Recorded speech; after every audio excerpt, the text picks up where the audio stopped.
Hello mga kateknik, magandang tanghali. Ayan. So naglilinis tayo ngayon ng ating ah, kulungan kasi naamoy na nila yung ammonia, no. 2 days pa lang pero naamoy na nila yung ammonia agad. Nagbubuo agad yung ammonia, no. Yung ammonia, yung amoy nung dumi, no. Ayan. 2 days pa lang sa sobrang init, guys.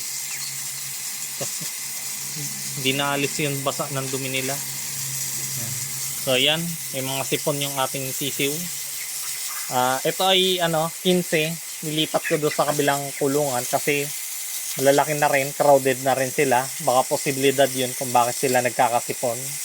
Kasi nagkakasipon naman ang sisiw sa tatlong dahilan, no. Nainitan, init, lamig, yan. Nagkakasipon, nahawa sa ibang hayop na mga lumalapit sa kanila, nausukan or nababahukan sa ipot nila. Yan. Kaya yan sila nagkaka ubot sipon, no. So yan, may ubot sipon ang ating alaga, no. Kaya naglilinis tayo ngayon para mabawasan yung amoy ng ammonia, no. O yung baho ng ipot. Yan. Ang i-discuss natin ngayong araw ay kung yung treatment sa ubot sipon, no. Yan. So may maraming nagsasabi na effective daw ang Zonrox. Yan. So ang Zonrox daw ay pinapainom ng direkta sa kanilang sisiw at ito daw ay gumagaling. So yun po ay epektibo kung ginagamit niyo yon pang linis dito sa ating yan. Ganyan. Pero kung ipapainom po natin, hindi po yun epektibo, no.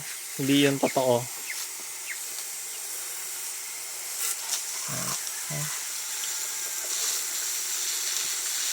Bakit naman daw pinainom daw naman nila ng Zonrox ay gumaling naman? Kasi po ang mga sisiw natin ay may natural na panlaban yan, no. So posibleng malakas pa nung pinainom nyo ng Zonrox kaya gumaling. Kasi nilabanan ng katawan yung sakit. Ayan, tapos na tayo. Pero kung ipapainom nyo, posibleng mamatay pa yung alaga nyo. Mas stress. Kasi ang Zonrox po ay bleach yan, no.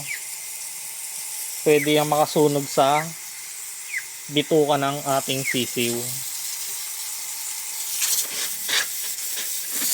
Pero kung ipanlilinis nyo, ganyan, lagyan nyo Zonrox, okay naman, no. At least mababawasan yung mikrobyo. Yan. Pero ito, yan, sprayan lang natin ng tubig, okay na yan.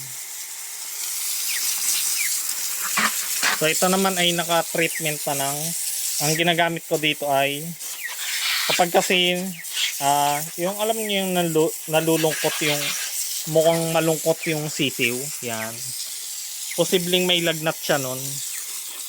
Kaya binibigay ko sa kanila ay Premoxil powder, hinahalo ko sa tubig. Yan. Ito ay underpass siya na Premoxil. Ito naman ay mabubuhay yan lahat, no, kahit may sakit. Basta idiretso ko lang yung Premoxil ng 7 to 10 days. Medyo magastos kasi yung isang powder niya ay 33 pesos dito sa amin, no. Pero bumili na rin ako ng Egg 1000.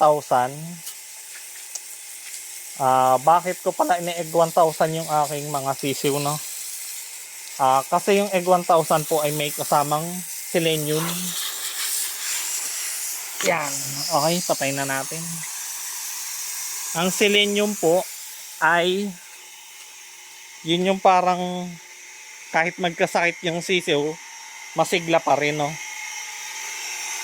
Patayin muna natin.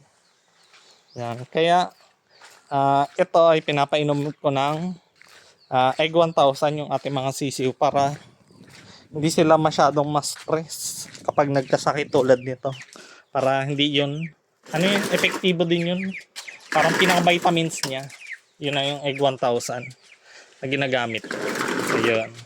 So, meron akong tatlong ginagamit sa painom, no?